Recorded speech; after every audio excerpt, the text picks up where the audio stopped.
we have some breaking NFC news as the Detroit Lions just threw the bag at Jared Goff, making him the second highest paid quarterback in the NFL. Woo! This is what the Detroit Lions just gave Jared Goff. They gave him a 4-year, $212 million contract extension that includes $170 million guaranteed. Woo, that's a lot of money for Jared Goff. Now, obviously, there's going to be a lot more details and intricacies of this contract to really break down what he's really going to get in guaranteed money. But on the surface level, which is what is going to be reported, Jared Goff is making bank. All the way to the bank he goes, as he is currently sitting behind only Joe Burrow in money on a per year basis. Joe Burrow's getting $55 million per year on average.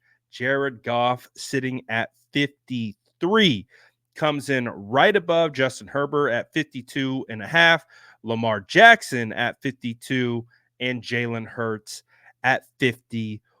Now, obviously, there are multiple implications here because it does appear that Jared Goff and the Detroit Lions and the San Francisco 49ers could absolutely become kind of the a top tier matchup in the NFC. I mean, this was the NFC championship just last year, and we saw how crazy of a game that was. Came down to the wire. San Francisco 49ers pulled it out to be able to go to the Super Bowl. But Jared Goff has been a great quarterback for the Detroit Lions in kind of revitalizing their offense and identity since moving on from Matthew Stafford. And he's worked out really well for them. But they just paid him a whole lot of money. And of course, one of the main topics that we talk about when quarterbacks get paid is, well, are you going to be able to pay everyone else? We did see the Lions pay Penei Sewell and they paid Amon-Ra St. Brown.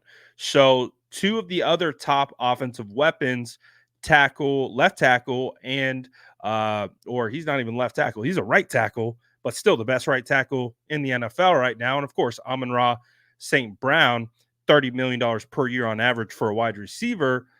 They're paying out their money. So the question becomes, how do they continue to build this roster and how do they stay cap compliant as this contract will run through 2027? However, again, this again highlights the NFC and how the Detroit Lions and San Francisco 49ers will likely run into each other on their way to the Super Bowl.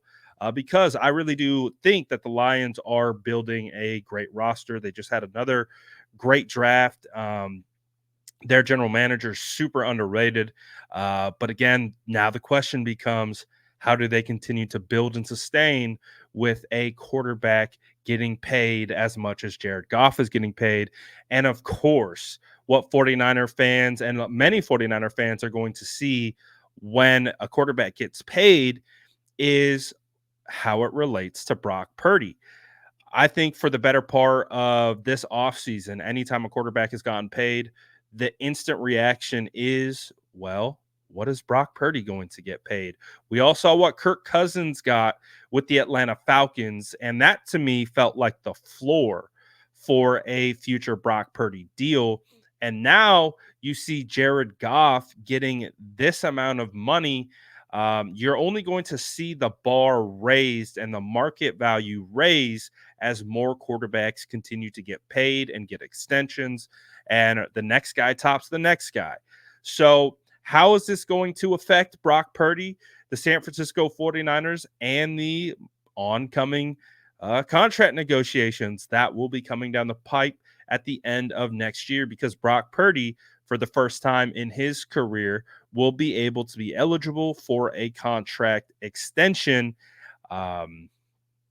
That's the number one thing I think on 49er fans' minds right now, is because obviously we still have to pay Brandon Ayuk. That's what's coming up next. And Brandon Ayuk is probably going to get paid in the range of $28 million per year on average. And so you pay him, and obviously you look at the 49ers entire roster, you know, are they going to have to give Christian McCaffrey a contract extension anytime soon? You still got Kyle Juszczyk, who did agree to a bit of a price break on his contract earlier in the year. Debo Samuel, George Kittle, Trent Williams. You've got Nick Bosa, Javon Hargrave, Fred Warner. Travarius Ward's a free agent next year. Diamador Lenore is a free agent next year. Talanoa Hufanga is going to be needing a new contract as well.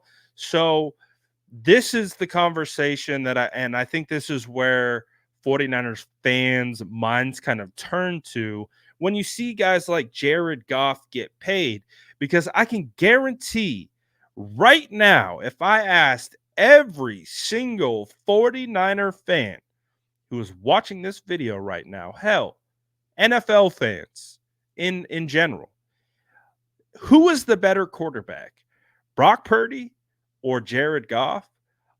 I could almost, especially with the conversations that we've been having the last week, I can almost guarantee that every single one of you outside of the Detroit Lions fan base is going to say Brock Purdy is the better quarterback. If not, let me know in the comments below. But that again means, does that mean this is what Brock Purdy is going to get paid, or is Brock Purdy going to get paid in this range? I think it is something that could absolutely happen. Again, like I said, I do believe Kirk Cousins' deal is the floor. And if my memory is, helping me correctly, I believe his average per year basis was 45 million. So it's clearly going to keep going up. So is Brock Purdy going to be a $50 million year plus quarterback? I think that might be where the negotiations are going to be aiming at when it's time to come to the table. Are you comfortable paying Brock Purdy that amount? Because as we know, it kind of changes the way rosters are built. But we've also seen guys like Jalen Hurts get paid, and then paid Devonta Smith $25 million per year. Then they pay A.J. Brown, was it like $32 million per year on average, and they've been able to pay their guys and still stay competitive. So the question becomes, are the 49ers going to,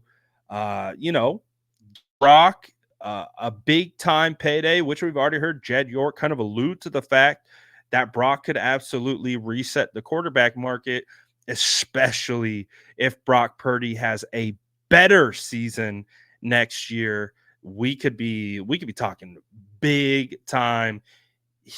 Could we even, if Brock Purdy has a better season in 2024 than he did last year, where he was a MVP frontrunner for a majority of the season, let's say he does win the MVP next year. Let's say he does lead the San Francisco 49ers all the way to a Super Bowl victory. Is Brock Purdy going to be the highest paid quarterback in the NFL? If that's what your resume is looking like, you got an MVP, Super Bowl, that could be a reality, ladies and gentlemen. So it is an interesting topic, because we know in the back of our heads, we've known Brock Purdy is solidified himself as the franchise quarterback. And I think as 49er fans, we can all agree that it feels amazing that we have a guy that we can feel confident with playing quarterback. It's been a long time, and we almost feel confident, like, yeah, let's pay him, let's lock him down, let's give him everything.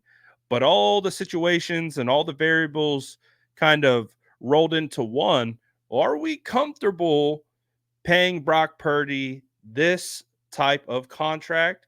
That is the question I am asking you. Let me know what you guys think about this whole situation in the comments below. And as always, make sure to like and subscribe for more updates.